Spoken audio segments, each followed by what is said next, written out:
Welcome to YOUCANIC. In this video, we're going to go over a few things you should never do on a hybrid vehicles. And the reason why I want to do this is because we're seeing these hybrid vehicles come in with issues, and sometimes they're just caused because they weren't serviced properly, or something was done that it could have been avoided. So the first one is to never use a regular AC oil in the AC when charging the AC system. So when you service the AC system, you fill it with refrigerant, but you are supposed to fill it with oil as well to lubricate compressor. When it comes to hybrid vehicles, do not use regular oil. There's oil designated specifically designed for hybrid cars. The reason is because the hybrid compressor is part of the hybrid system, and refrigerant comes through the hybrid battery to cool it down. If you put regular AC oil in there, it's more conductive, and what it could do is that it can cause the high voltage system, which is supposed to be completely separated, not shorted to the 12 volt, lower the resistance of that circuit, and then make the car think that there is a short basically from the high voltage to the low voltage. And if you read codes from the BMS, if you go to the BMS battery management system and you read fault codes, there's a value down here. It's called isolation resistance. It's supposed to be over 1 mega ohm or 1000 kilo ohms. So basically, if it drops below that, then the hybrid system does not power on, does not work. And sometimes you might not even have a code at all, a fault code anywhere, and you're wondering why the car doesn't start. So if that, it can cause that issue there. So it's got to be over 1000. In this case, it's 5 mega ohms, so that's fine. But keep that in mind. Don't put regular AC oil in hybrid vehicle.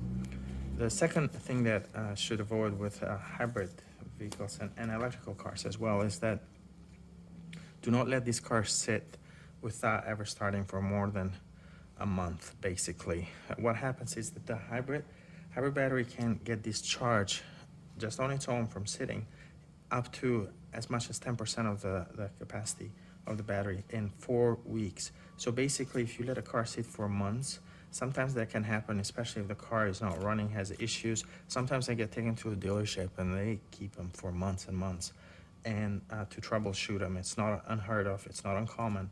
These are complex and difficult to figure out. So, but if you have a battery that when it went in, it was at 60%, every 4 weeks you might drop, the battery charge can drop by 10%. So in about 3 months, you might be at 30%, and you might think that's fine, but it's not.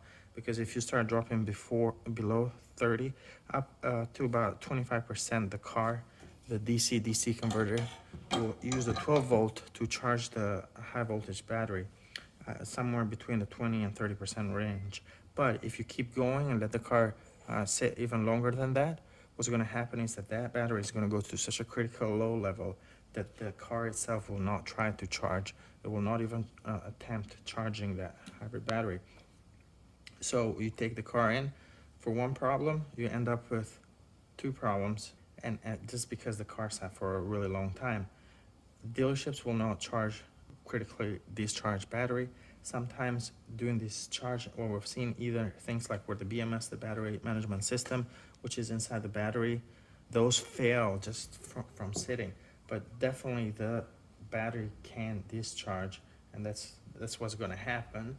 And there's no question about that, it's going to discharge. So it's not uncommon. Cars that come from auctions, they went in there, they're not running for one issue, and then they sit for months and months as well, and they're not working. Because now after you fix the issue, then you still have problems with the hybrid battery, just too critically discharged. Some places that specialize on that can charge them and can bring them back to normal operation, but it's pretty complex.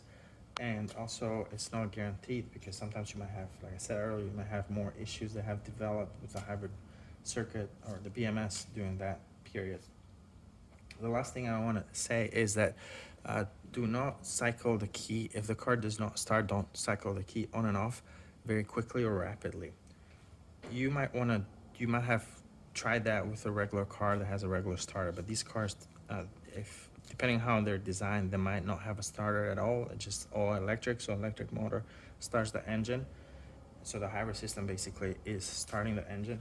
But when you cycle the key on and off really fast, what you're doing is the hybrid battery inside it, it's what's called a pre-charge circuit. So what it does is you have the high voltage battery and you have all the components of the hybrid battery, the other part of the circuit. So it has to bring up all the other components to the high voltage. So when you connect the high voltage battery to the other components, where there's contactors inside. So right here you can see the contactors in the main inside the battery. They're always disconnecting where the car is off. But when you turn on the ignition, before connecting those two, the car is gonna use this pre-charge circuit to charge the rest of the components.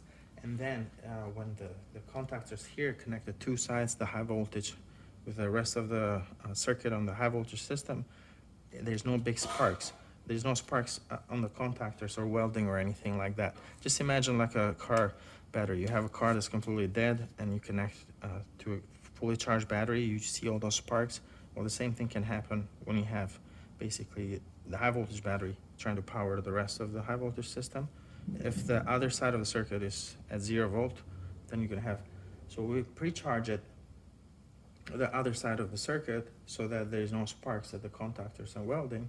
But if you cycle the key on and off too many times, the pre-charge circuit, it's only designed to handle, to bring the voltage up. It's not designed to handle high currents. So when you cycle that on and off really fast like that, the ignition, you turn it on and off very rapidly, you're making that pre-charge circuit, which only stays on for like about 1 second when you first turn on ignition, you keeping that on all the time and you causing a lot of current to go through the pre-charge circuit, that it's gonna cause a problem with the hybrid battery or any of the components in the hybrid circuit. So those are the main things. And of course, you know, when working on hybrid cars, of course, always disable the hybrid system, use insulated gloves and things like that. So always be cautious because it could cause shocks. But those were just 3 things that most people are not aware if they're working or even if they own hybrid vehicles. All right, thank you for watching YOUCANIC, where you can be the mechanic.